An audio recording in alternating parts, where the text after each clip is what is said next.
నమస్కారం ప్రేక్షకులందరికీ కూడా. మరి ఈరోజు మనతో పాటు ప్రముఖ ఆధ్యాత్మికవేత్త, astrologer, life coach, psychologist Raghupriya గారు ఉన్నారు. మరి అమ్మగారిని అడిగి మనము కొన్ని విషయాలు, దానాలకు సంబంధించినటువంటి విషయాలు మనం తెలుసుకుందాం.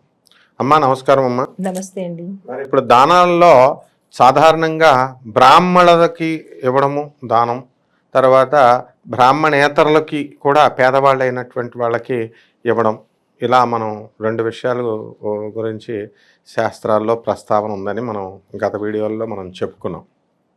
మరి ఇప్పుడు మొదటి రకం గురించి ఇలా బ్రాహ్మణులకి అగ్నిహోత్రుడితో సమానం అని చెప్పుకుంటూ వచ్చారు.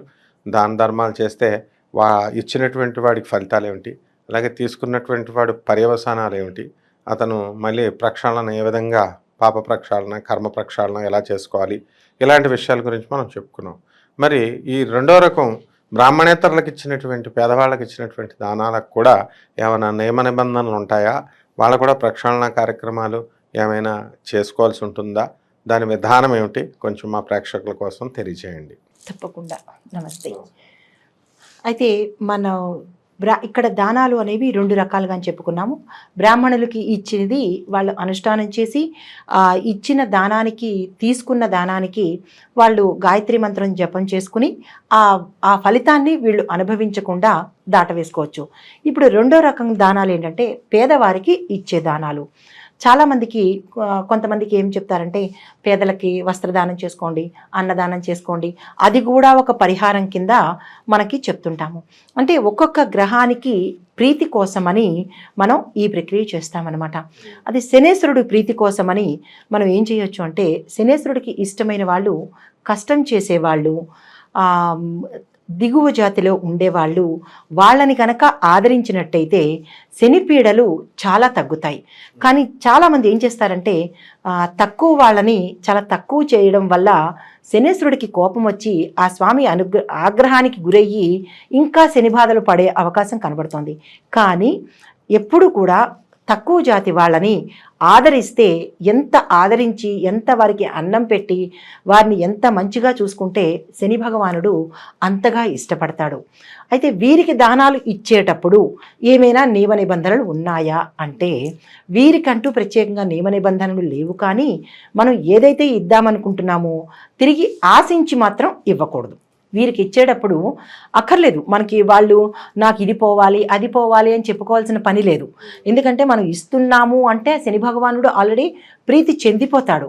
కాబట్టి మనకి ఇది కావాలి అని ఆశించి మాత్రం దానం అయితే ఇవ్వక్కర్లేదు. ఇది పరిహారంగా కూడా కాదు, దానంగా వాళ్ళకి ఇవ్వాలన్నమాట. అన్నదానం, పేదలకి అన్నం పెట్టడము, వస్త్రదానం చేయడము, విద్యాదానం చేయడము, ఈ దానాలన్నీ శని భగవానుడు ప్రీతి కొరకు చేసినట్టయితే కనుక మన జాతకంలో ఏమైనా శని పీడలు ఉన్నా, అర్ధాష్టమ శని కానీ, అష్టమ శని కానీ, ఏలినాటి శని కానీ, ఇలాంటి శని బాధలు ఏమైనా ఉంటే కనుక ఆ స్వామి యొక్క తీవ్రతను తగ్గిపోతాయన్నమాట. అందుకని వీరికిచ్చే దానాలు కూడా మనకి జాతకంలో దోషాలను తొలగిస్తాయి, మనకి అష్టైశ్వర్యాలను కూడా కలిగించే అవకాశం ఉంది. వీరిద్దరికీ మాత్రమే దానాలను ఇచ్చే అర్హతను పొంది ఉన్నారు. ఇంకొక రకంగా చెప్పుకోవాలి అంటే, మనకి మన శరీరంలో రెండు ప్రధానమైనవి, అవి ఏమిటి అంటే తల, పాదాలు. ఈ రెండూ లేకపోతే మనిషిని అసలు మనిషి కానే కాదు. తల భాగం బ్రాహ్మణుడైతే పాదాల భాగము ఇతర జాతి వాళ్ళు అనమాట. వీళ్ళని తక్కువ చేయమని కాదు, ఎవరైనా పెద్ద మనిషిని కానీ గురువుని కానీ కలిసినప్పుడు మనం ఎక్కడ దండం పెడతాము? పాదాలకే దండం పెడతాము.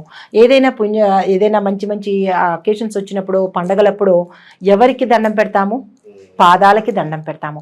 అంటే పాదాలు అనగానే తక్కువ అని కాదు, తక్కువ కులం వాళ్ళు అంటే తక్కువ అని కాదు, నీచంగా చూస్తే మహా పాపం కూడా.